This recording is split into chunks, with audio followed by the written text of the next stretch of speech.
lui qui est parti, ce n'est pas nous qui l'avons exclu. Il a décidé de façon responsable de quitter le FPI. Il a invoqué effectivement l'argument que j'aurais pris le parti en otage. Mais je ne vois pas comment je peux prendre pendant 20 ans un parti en otage, parce que ça fait 20 ans que je suis à la tête de ce parti, depuis 2001.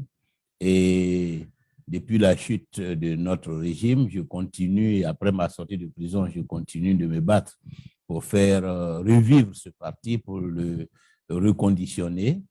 Je n'ai jamais imaginé que le président Gbagbo se réunirait en voulant reprendre la présidence du parti. Il ne me l'a jamais dit. Il ne me l'a jamais dit, alors qu'il était en fait le principal commanditaire de la dissidence qui s'est déclaré depuis ma sortie de prison. Je continue, le parti est un parti démocratique, il y a des instances, nous faisons des congrès, donc je ne peux pas prendre le parti en otage. Mais sa décision de créer un nouveau parti, est-ce que ça, vous vous y attendiez, vous ne l'avez pas vu venir? Non, pas du tout, on ne s'y attendait pas. Nous avons espéré qu'avec son retour, le Front populaire ivoirien allait trouver une solution à cette dissidence. Et je crois que c'est parce que M. Gbagbo ne voulait pas se soumettre au principe démocratique qui a cours à l'intérieur du parti. Et je dois reconnaître que j'ai été surpris par sa décision, parce que je ne comprends pas. Jusqu'à ce jour, je ne comprends pas comment il peut abandonner le parti, alors que je lui ai proposé de reprendre la présidence. Quand je l'ai rencontré le 3 janvier à Bruxelles, je lui ai proposé, si telle était sa volonté, de reprendre la présidence du parti. Que moi, je me contenterais d'un poste de vice-président. Il dit que vous lui avez fait du chantage. Oui, mais c'est ce que je n'arrive pas à comprendre. Comment quelqu'un qui est président d'une organisation depuis 20 ans vous propose son poste et vous dites qu'il vous fait du chantage? Je ne sais pas où se trouve le chantage.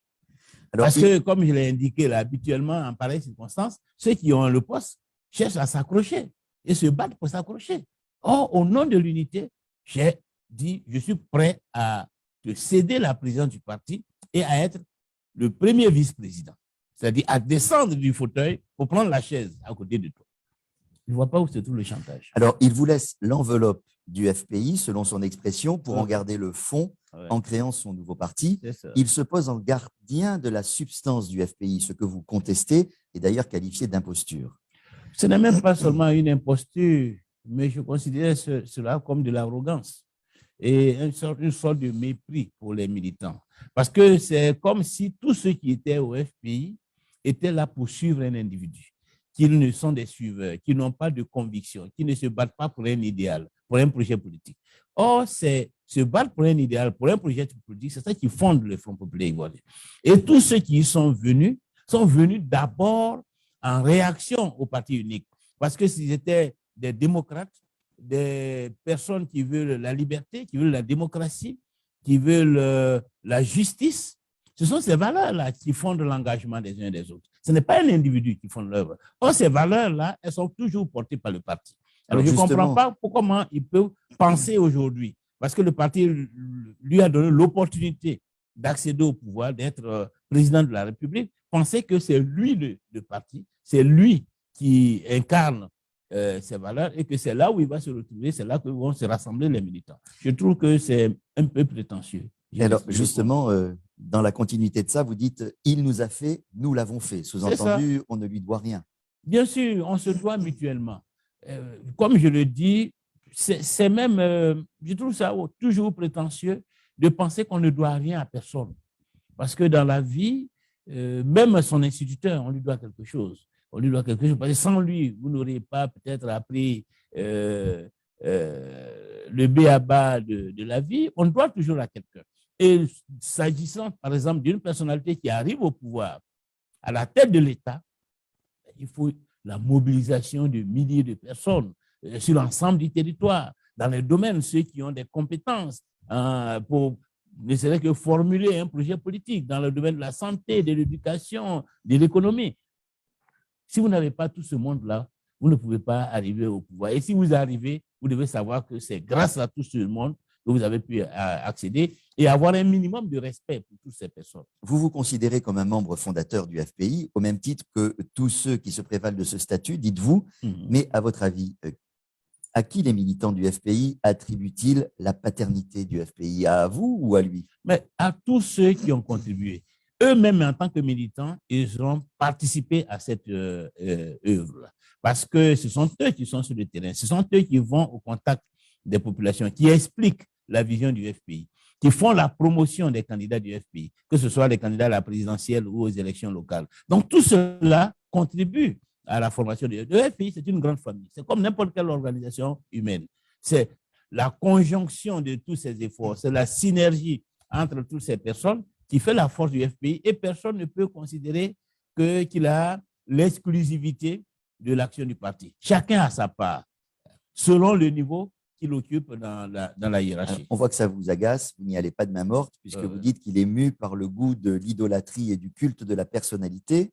Vous l'accusez de falsifier les faits vous concernant, et puis même, vous l'avez explicitement accusé de dictateur. On ne s'attendait pas vraiment ce genre de propos venant de ce côté-ci de l'échiquier politique. Oui. Malheureusement, comme j'ai eu à le dire, personnellement, je n'ai jamais pensé qu'on arriverait à une telle situation. Même ce que je dis aujourd'hui, je n'ai jamais pensé que je serais amené à le dire. Mais lorsque les faits sont là, têtus, il faut les dire. Et donc, c'est pour cela que nous le disons, parce que ce sont les faits. Lorsqu'on a une telle attitude, qu'on se croit tout permis, qu'on considère que c'est du chantage que de faire des propositions, qu'on pense qu'on est au-dessus des textes, on est au-dessus de la loi, il n'y a pas d'autre mot que l'autocratie. Mais vous dites que vous vous en êtes rendu compte dès 2012 en réalité, dès 2002, pardon. Oui, oui. Vous avez des doutes en tout cas.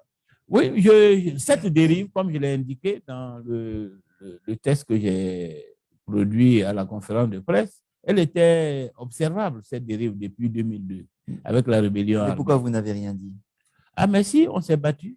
On s'est battu pour essayer d'exister, d'avoir une place. Et lui aussi s'est battu pour essayer d'écarter le plus possible le Front populaire ivoirien. Vous vous rappelez certainement que pour justement dresser une barrière entre le parti et lui, il a fait la promotion du CNRD, la création du CNRD, qu'il n'a pas voulu aller aux élections sous la bannière du Front populaire ivoirien, mais d'une plateforme baptisée LMP, et que le candidat n'a pas souhaité prendre un cadre du FPI comme directeur de campagne, mais plutôt une personnalité sortie de la société civile. Donc, ce sont des actes qui montraient bien qu'il s'éloignait du parti. Personnellement, je suis même vers surpris. Un pouvoir autocratique. Voilà, vers un pouvoir autocratique.